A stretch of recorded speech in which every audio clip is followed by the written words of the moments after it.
29 अक्टूबर को है धनतेरस, 30 अक्टूबर को है नरक चौदस और 31 अक्टूबर को है दीपावली का महापर्व।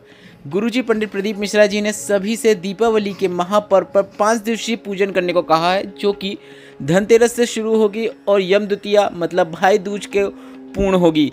इन 5 दिनों की पूजन में आपने कमल गट्टे, हल्दी की गांठ और अमर बेल के टुकड़े और सिक्कों को पूजन में शामिल करना होता है। तो कई लोगों का प्रश्न है कि पिछले वर्ष भी हमने एक पोटली बनाई थी, जिस पोटली में हमने पूजन में उपयोग की गई हल्दी की गांठ, कमल गट्टे और सिक्कों को रखा था, तो उनका हमें अब क्या करना है, उसी की जानकारी आपको इस वीडियो के माध्यम से मिलने वाली है। छोटा सा वीडियो है, उपयोगी जानकारी है, इसलिए अंत तक अवश्य सुनिएगा। वह सिक्के हमने सिद्ध किए थे। पिछले वर्ष हमने जो धनतेरस और 5 दिनों की पूजन की थी, उसमें हमने उन सिक्कों को सिद्ध करके पूजन अर्चन करके अपने पास रखा था। वह माता लक्ष्मी के स्वरूप हैं, इसलिए ताकि हमारे घर में वर्ष भर कभी किसी चीज़ की कमी ना हो, धन संपदा की कमी ना हो। वह सिक्कों को आप इस वर्ष वापस उपयोग में ले सकते हैं।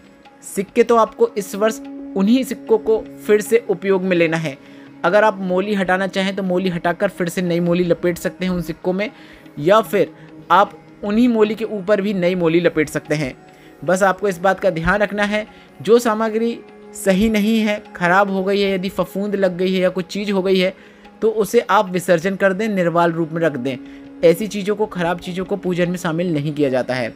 इसके साथ ही कमल गट्टा और हल्दी की गांठों के साथ भी वही नियम लागू होता है। अगर वे सही हैं, खराब नहीं हुई हैं, तो आप उन्हें इस वर्ष फिर से पूजन में उपयोग कर सकते हैं और उन्हें फिर से पुनः सिद्ध करके अपने पास वापस पोटली बनाकर रख सकते हैं। अगर थोड़ा सा भी आपको संदेह हो रहा है कि खराब हो गई हैं, तो उन्हें इस पूजन में शामिल मत कीजिएगा। इस वर्ष भी आपको ऐसा ही करना है। गुरुजी ने इस वर्ष एक हल्दी की गठान, एक कमल गट्टा और पूजन में उपयोग किए हुए मोली वाले सभी सिक्के, मतलब दोनों सिक्के अमर बेल के एक टुकड़े के साथ लाल कपड़े में लपेटकर अपनी अलमारी में रखने को कहा है, जो कि आपको 5 दिनों की पूजन के बाद रखना है। अगर आप पिछले वर्ष वाले यूज़ करेंगे, उपयोग करेंगे, तो आप उन्हें ही रख सकते हैं, या फिर आप नए उपयोग कर रहे हैं तो उन्हें भी रख सकते हैं। सिर्फ एक एक रखना है, बाकी जितने भी बचेंगे चीज़ें, पूजन की सामग्री जो रहेगी, वह निर्वाल रूप में आपको नदी, तालाब, कुआं या बावड़ी आपके घर के नज़दीक में जो भी है उसमें आपको ले जाकर उसका विसर्जन कर देना है। आशा करता हूँ जानकारी आपको उपयोगी लगी होगी, तो वीडियो को लाइक करके कमेंट बॉक्स में हर हर महादेव या फिर अपनी प्रतिक्रिया जरूर दीजिएगा। आप जो भी प्रश्न पूछेंगे, हम आपके प्रश्नों का उत्तर अवश्य देंगे। श्री शिवाय नमस्तुभ्यम। हर हर महादेव।